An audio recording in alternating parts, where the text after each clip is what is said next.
Already says you asked her for a three-way. I don't blame you. She's hot. You kind of fucking What, my intel is not good? No, it's no good. See, I think it is. Because she confirmed that not only just...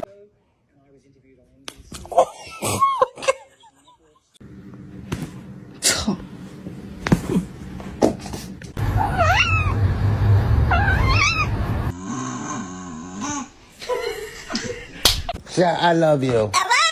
I love you. I love you. I love you. I love you. It's time to go to sleep. Stop. Okay.